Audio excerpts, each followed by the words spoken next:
అందరికీ నమస్కారం. ప్రభుత్వ పథకాల అప్డేట్స్ ముఖ్యంగా ఇందిరమ్మ ఇండ్లకు సంబంధించి ఫైనలిస్ట్లో మీ పేరు వచ్చి తర్వాత మీ అకౌంట్లో 5 లక్షలు పడి మీ ఇంటి నిర్మాణం పూర్తయ్యే వరకు మన ఛానల్లో సూచనలు సలహాలు అయితే వస్తాయి. తప్పకుండా సబ్స్క్రైబ్ చేసుకోండి, వీడియోస్ అయితే లైక్ చేస్తూ ఉండండి.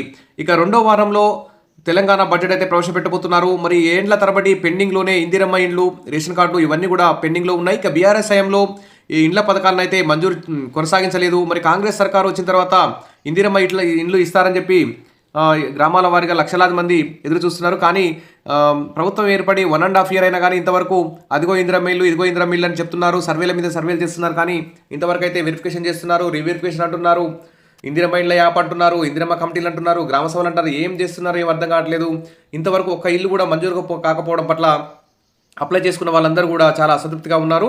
మరి అందరి చూపు ఇందిరమ్మ ఇళ్ల వైపే అందరి చూపు అయితే ఉంది. ఇక నిరుపేదల సొంతింటి కలను సాకారం చేసేందుకు ప్రభుత్వం మరి ఇప్పటికైనా వడివడిగా అడుగులు వేయాలని చెప్పి అందరూ కూడా కోరుకుంటున్నారు. ఇక ఇందిరమ్మ పథకం కింద లబ్ధిదారులు ఎంపిక చేసేందుకు దరఖాస్తులను అయితే L1, L2, L3గా విభజించారు. మరి నిరుపేదల విభజించి ఇప్పటికే అధికారులు పలుమార్లు ఇంటింటి సర్వే కూడా పూర్తి చేయడం జరిగింది. మరి ఇందిరమ్మ ఇళ్లకు సంబంధించి ఎప్పుడు ఫైనల్ లిస్ట్ పెడతారని చెప్పి ఎదురు చూస్తున్నారు. ఇక మార్చి 8వ తేదీ నుంచి ఈ ఎమ్మెల్సీ ఎన్నికలకు కూడా అయితే ముగుస్తుంది. మార్చి 8 తర్వాత మార్చి 2వ వారంలో ఎప్పుడైనా సరే ఏ క్షణంలోనైనా గ్రామాల వారీగా ఇందిరమ్మ ఇళ్ల ఫైనల్ లిస్ట్ పెట్టే అవకాశం ఉంది.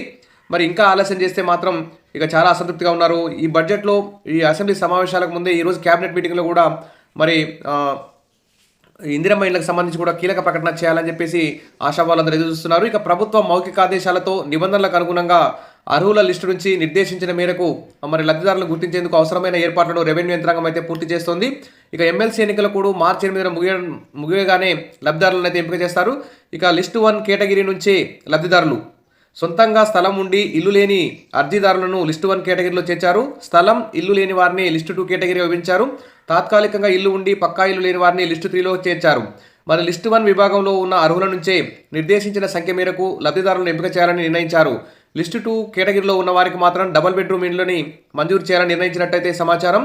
ఇక గ్రామాల్లో నిర్మాణాలు జిల్లా వ్యాప్తంగా రాష్ట్ర వ్యాప్తంగా అనేక గ్రామాల్లో జనవరి 26 రోజున మండలానికి ఒక గ్రామంలో ఇందిరమ్మ ఇళ్ల మంజూరు పత్రాలు అయితే జారీ చేశారు. ఆ విధంగా మంజూరు పత్రాలు దక్కించుకున్న వారి అర్హతలను ప్రభుత్వ నిర్దేశానుసారం మరోసారి పరిశీలించారు. నిబంధనలకు అనుగుణంగా లేకుంటే వారిని అర్హుల జాబితా నుంచి కూడా తొలగించారు. నిబంధనలకు అనుగుణంగా అన్ని అర్హతలున్న వారి ఇంటి నిర్మాణ పనులను అయితే దాదాపు 72,000 ఇండ్ల నిర్మాణాలను అయితే ప్రారంభించారు. వారందరికీ కూడా మార్చి 15 లోపు అకౌంట్లో ₹1,00,000 కూడా పడే అవకాశం ఉంది. ఇక రెండో విడత మిగతా రాష్ట్ర వ్యాప్తంగా ఉన్న 3,80,000 ఇండ్లకు సంబంధించి కూడా మరి ఫైనల్ లిస్ట్ పెట్టే అవకాశం ఉంది. మరి ప్రభుత్వం నిర్దేశించిన నిబంధనలకు అనుగుణంగా ఎంపిక చేసిన గ్రామాల్లో మరి ఇందిరమ్మ ఇళ్ల నిర్మాణాలు అయితే ప్రారంభించారు. మరి ఒక్కో నియోజకవర్గానికి 3,500 ఇళ్లను ఇందిరమ్మ పథకం కింద నిర్మించుకునేందుకు మరి అవసరమైన అనుమతులు ప్రభుత్వం అయితే మంజూరు చేసిన విషయం తెలిసిందే. అయితే 80:20 నిష్పత్తిలో మరి ఇందిరమ్మ ఇంట్లో ఎంపిక చేస్తారని చెప్పి ఇక్కడ ఒక ప్రకటన వచ్చింది.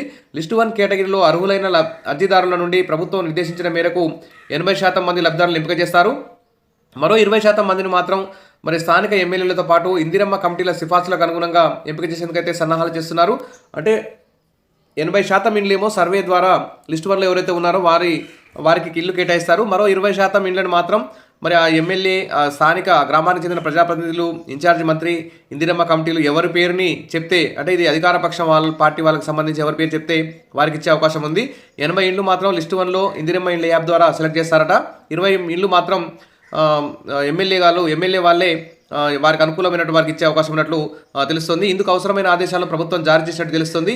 ఈ నెల 8వ తేదీతో ఎమ్మెల్సీ ఎన్నికల కోడ్ ముగియడంతో మరి గడువు ముగియగానే లబ్ధిదారుల జాబితాలను స్థానిక ఎమ్మెల్యేల సమక్షంలో గ్రామాల వారిగా అన్ని గ్రామాల్లో ప్రకటించేందుకు ప్రణాళికలు అయితే సిద్ధం చేస్తున్నారు. కాబట్టి వెంటనే ఈరోజు జరిగే క్యాబినెట్ మీటింగ్లో కూడా ఇందిరమ్మ ఇళ్లకు సంబంధించి కీలక అప్డేట్ రావాలని చెప్పి ఎదురు చూస్తున్నారు. ఎందుకంటే ప్రభుత్వం ఏర్పడి ఇన్ని రోజులైనా కానీ ఇంతవరకు మరి ఇందిరమ్మ ఇళ్లను మంజూరు చేయకపోవడం, ఇదిగో ఇందిరమ్మ ఇల్లు అదిగో ఇందిరమ్మ ఇల్లు అని చూపించడమే తప్ప సర్వేల మీద సర్వేలు చేయడమే తప్ప ఒక ఇల్లు కూడా మంజూరు కాలేదని చెప్పి అందరూ కూడా చాలా ఆందోళనగా ఉన్నారు. మరి వెంటనే ఈ ఇందిరమ్మ ఇళ్లకు సంబంధించి కీలక ముందడుగు వేయాలి. బడ్జెట్లో కూడా భారీ మొత్తంలో కేటాయింపులు జరపాలి. గ్రామీణ ప్రాంతాల్లో ఇందిరమ్మ ఇళ్లకి 5 లక్షలు కాకుండా 8 లక్షలు మంజూరు చేయాలి.